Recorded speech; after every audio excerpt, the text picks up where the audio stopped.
Hello everyone! Did you know that the average 3 to 4-year-old gets 6 to 8 colds a year, lasting up to 3 weeks? And if you realize that, you realize that children can be sick for up to almost half a year at a time. And if you work in childcare, you especially know this to be true. So today's staff safety training video is going to be on how to handle communicable diseases when they pop up in the center, which they often do. So here we go. As for our agenda, I'm going to first introduce myself, and then we will talk about communicable illnesses. We'll talk about prevention, outbreaks, and what everybody's roles are.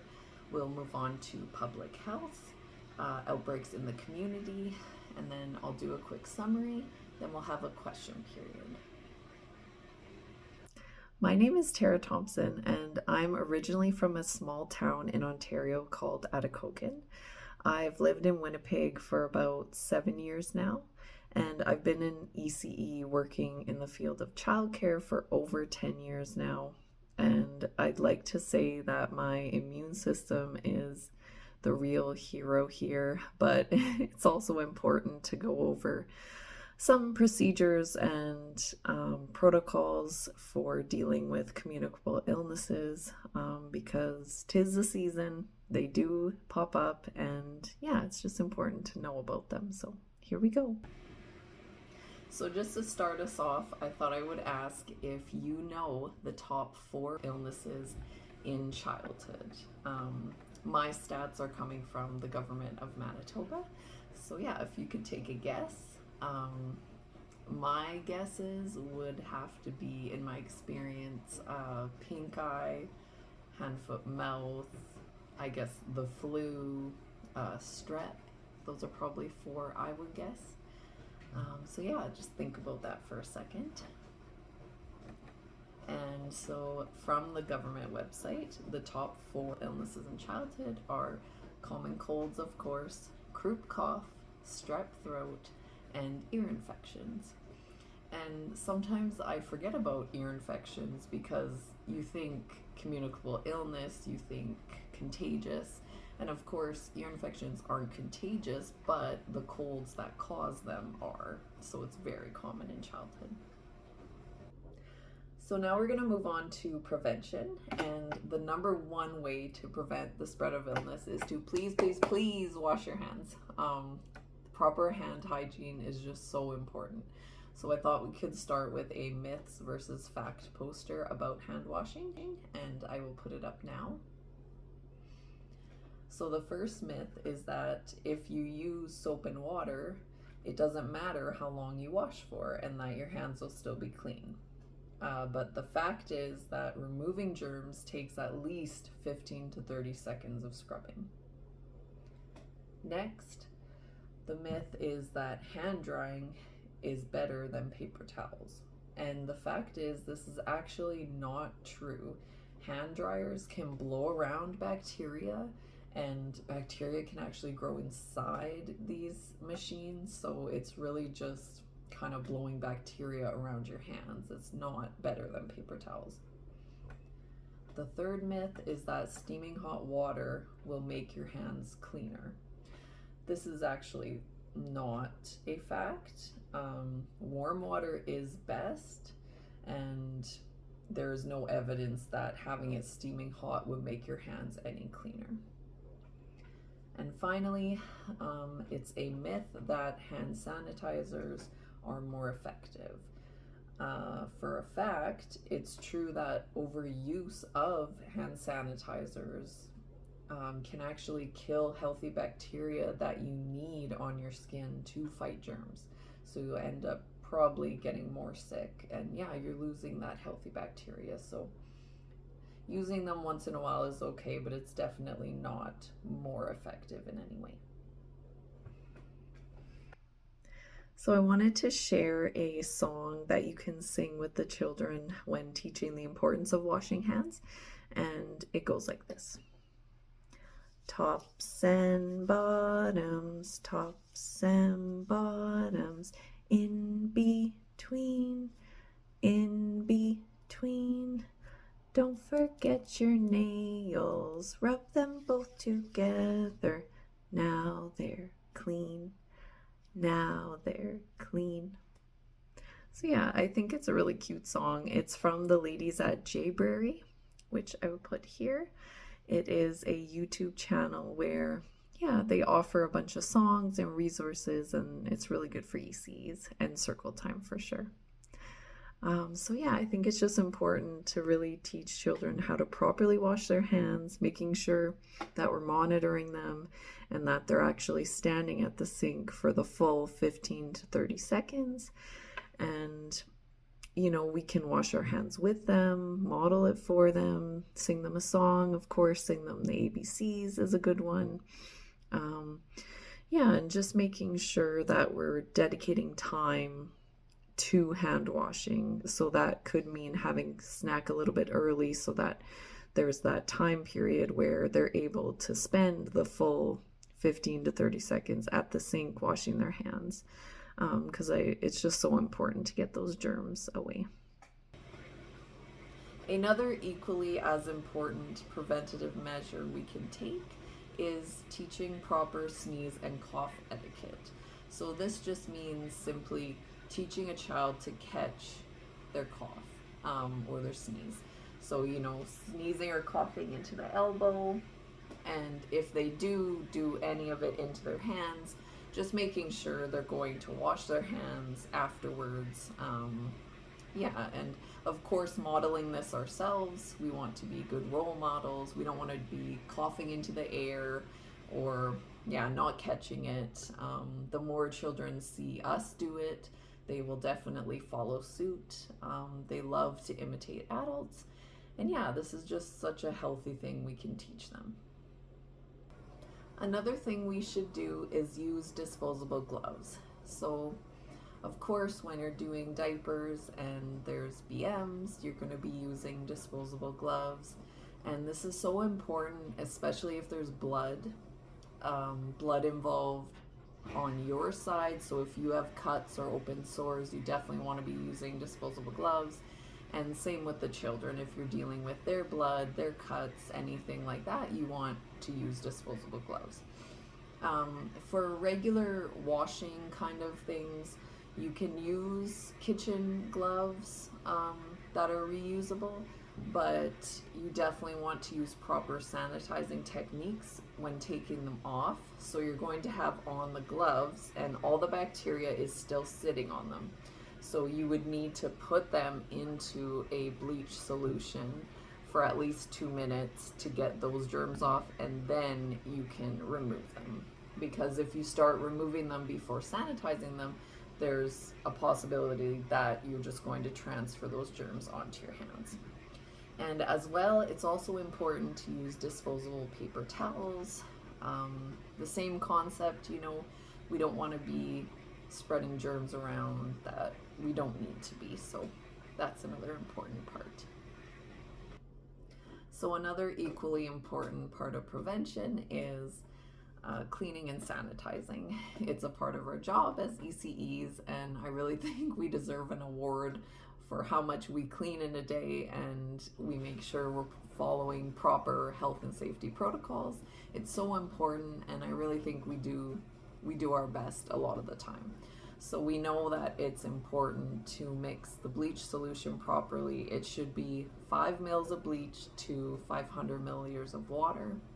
And when we're doing the process, you're cleaning the table with soapy water, getting it all clean, then you're spraying the bleach solution, waiting for it to air dry, or if you need to dry it, at least waiting 30 seconds to 2 minutes to let that bleach sink in and really clean the tables and get the germs away, or the change table, or whatever it may be. And of course, we all follow schedules and routines. I think it's great to have this written in a written format. You can either initial when you've done it or do a check mark, just to be accountable for what's getting done, what's not getting done. And of course, cleaning high touch areas is so important. I find even just taking a few minutes a day doing the doorknobs, around the sink areas, any handles, toys that are touched a lot, just making sure they're clean definitely on a daily basis is so important.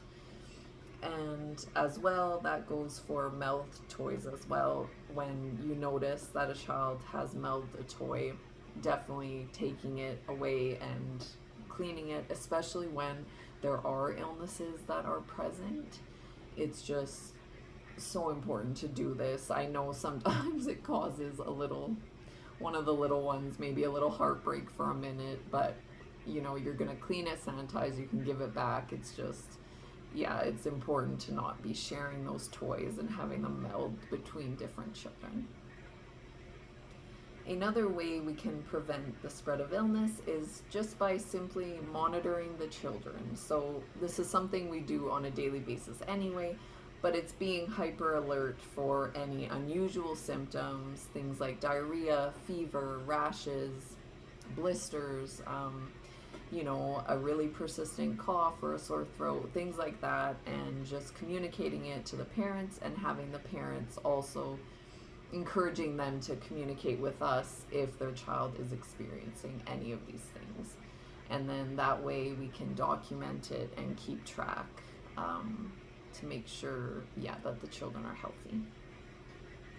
And finally, what else we can do to prevent the spread of germs and illness is for staff to lead a healthy lifestyle. So definitely having a balanced diet, getting enough exercise, getting enough sleep. And of course, I know it's easier said than done, and it's just something, we always have to be mindful of, taking care of ourselves and our mental health too. And I think it's also important, especially for illnesses, to get things like the flu vaccine, or when COVID was around, to get the COVID vaccine, and just to try to do anything you can to help the spread. We're going to move on now to when there is an outbreak in the center. So the director's role. First, they need to contact the public health nurse. And if the nurse says so, then they will contact the public health inspector. They also need to inform the coordinator and update the coordinator and any health authorities on a regular basis about what is going on. And then of course the director needs to review with staff the things we talked about for prevention, which includes sneeze and cough etiquette, proper hand washing for both adults and children, diapering and toileting procedures, and cleaning and sanitizing practices. So definitely the director needs to go over all these things with the staff and make sure they are following through with it. Next, the director will notify the parents and also explain what symptoms to look for in that particular illness. And the director also needs to share resources and information with the parents. This is something I think directors are really great at, being a resource for families. So I have a resource here that I'd like to share. This is from Manitoba Shared Health, and it's basically it's a small article, but it shows you or talks about what symptoms to look for certain illnesses or diseases, and when parents can seek help, and also where they can go, because sometimes people don't know, is this just a regular doctor thing, or do I need to go to the emergency room? So it's good to know these things. And it also shares health links information, so their contact information, where you can call and inquire about anything I just spoke about basically, and they will help you. So I think that's a great resource for parents.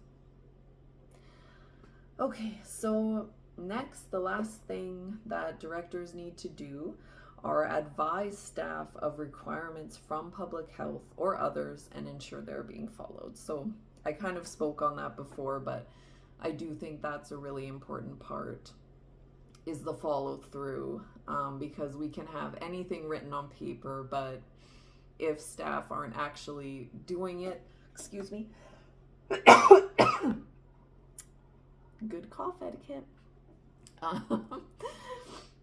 If the staff aren't actually doing it, then it's not going to be effective. So we definitely need to follow it. Now we're going to move on to the staff's role during an outbreak. And one of the first things they need to be doing is ensuring those proper hand washing practices. So definitely washing for the 15 to 30 seconds themselves, and watching to make sure the children are doing it as well, especially after bathrooming, and any kind of sensory play. And as well, just making sure the children and adults are both following proper sneeze and cough etiquette. Definitely catching that cough, catching the sneeze, washing their hands, following that cleaning and sanitizing schedule we had talked about before, and initialing, just ensuring it's getting done, making time for it in the day, which I know can be tricky sometimes because we are so busy, but it's so important, so we have to make the time.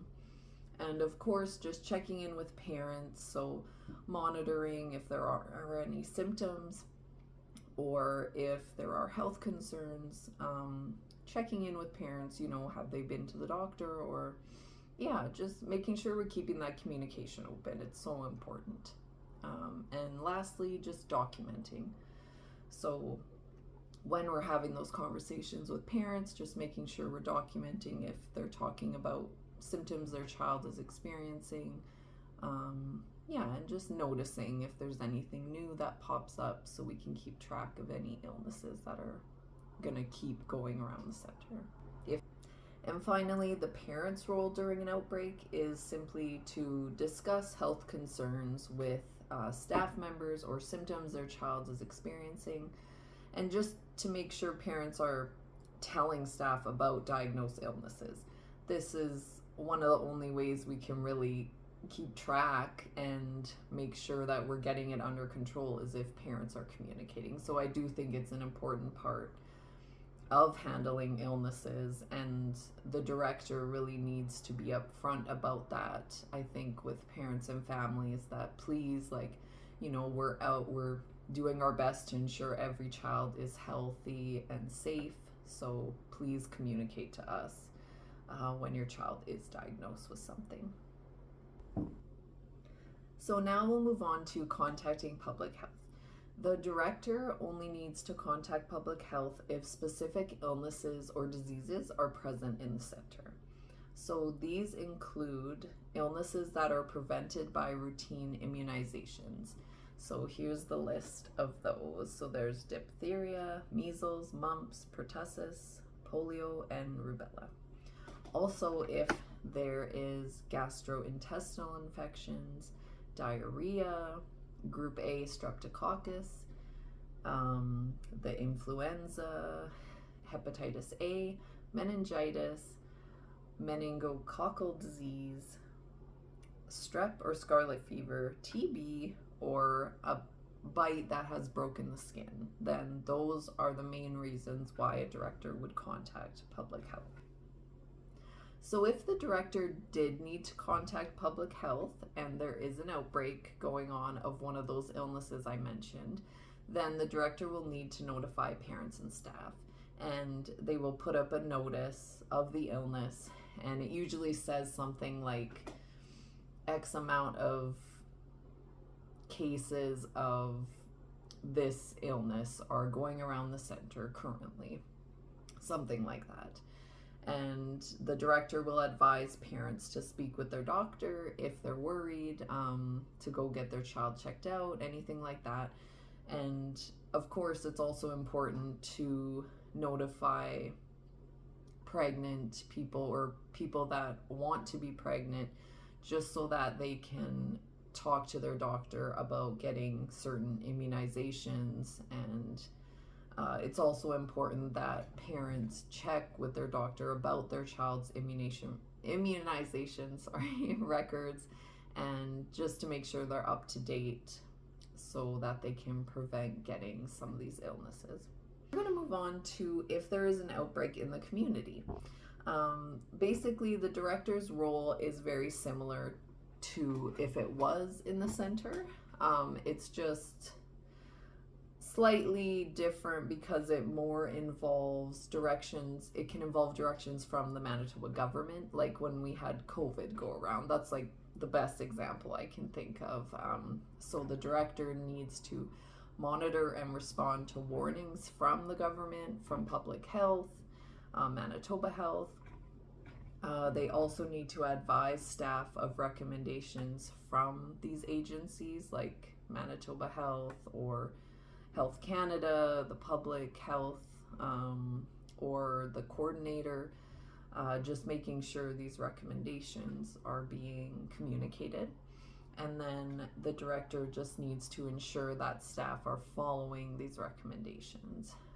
So yeah, during COVID, it was just so important to have all these policies that the directors needed to all of a sudden put into place. And I think it really did help with the spread of COVID and this illness no one had ever, seen before. And I think we did a pretty good job.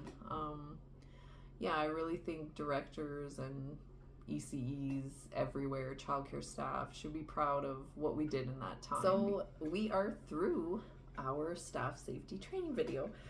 So I'm just going to do a quick summary. So we talked about prevention. We talked about when outbreaks happen, what people's roles are, the director, the staff, the parents. We talked about contacting public health when you're supposed to, and then the process that follows that. We talked about community outbreaks. And yeah, so now I want to do a quick question and answer period. So my first question is, are there any lessons you learned from the COVID-19 pandemic that are relevant to preventing the spread of illness today or handling communicable illnesses? Yeah. So I thought I would share my own answers to my questions. And I think something I took away from COVID-19 was I came up with this idea of a bubble.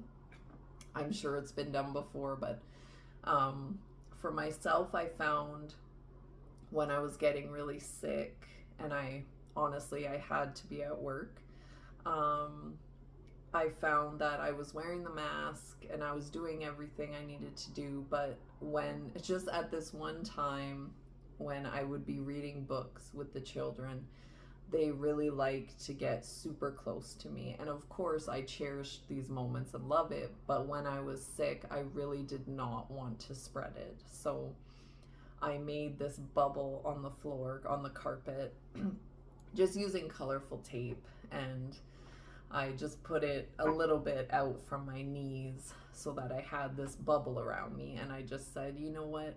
Today, I'm really just not feeling so great. And I don't want you to get sick, so I am making this bubble.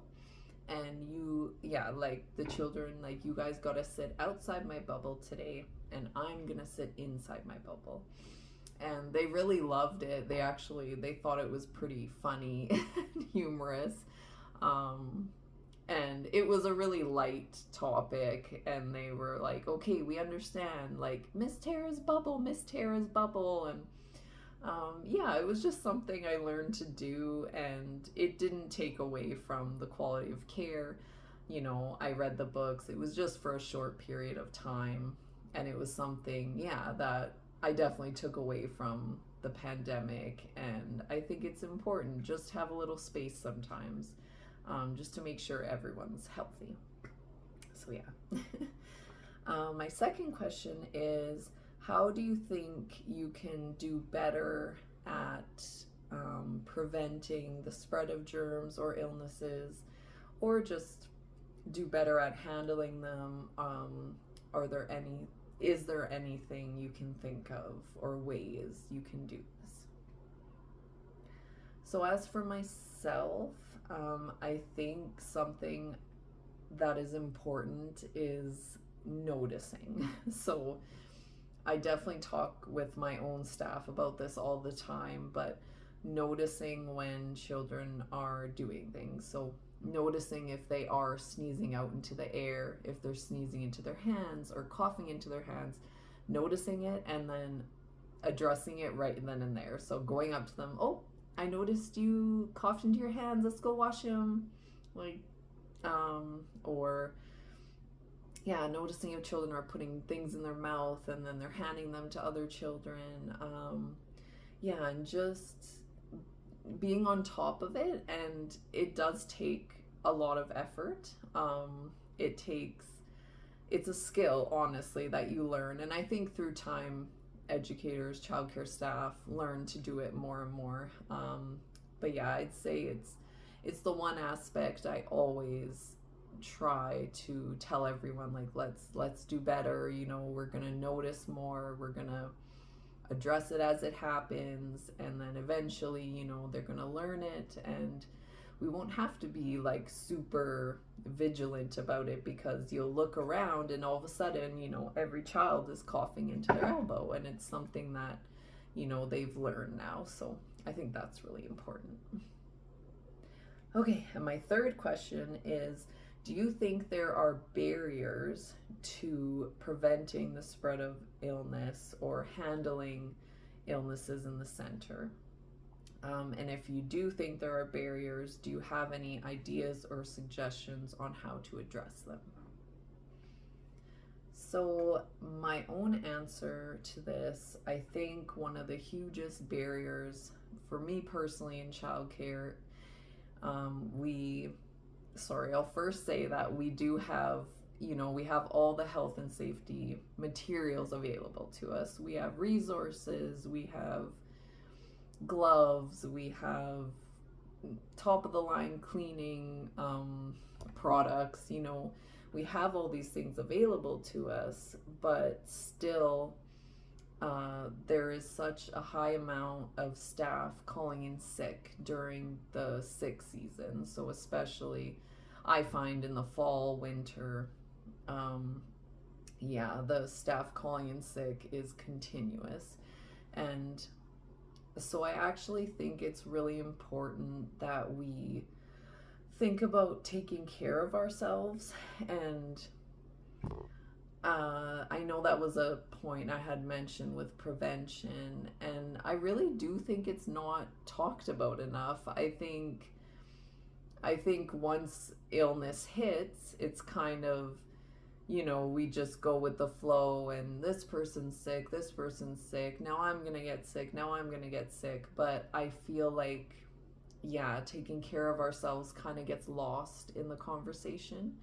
And I really do think it's important just to think about prevention before it gets to that point of everyone is sick, because it does feel like a barrier to good practices, because when people are constantly calling in sick, then you feel chronically understaffed, and you feel, you know, you're overwhelmed, you're tired, you feel, oh, I'm so exhausted, you know, and it's really unfortunate. So I think, yeah, for me, it's just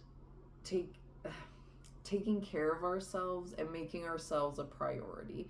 Like, we, you know, all day long, the children are our number one priority, and that is amazing, like, of course. But after work, you know, during our time at home, like, or of course, if anyone has families, everyone else becomes a priority. And I think at the end of the day, it's just important to prioritize ourselves, our physical health, our mental health, and our well-being, so that we can get sick less, and just do the best we can.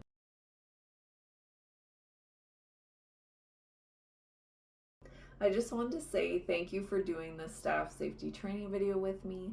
I hope you learned something new and that you can feel confident in handling communicable illness outbreaks in your center.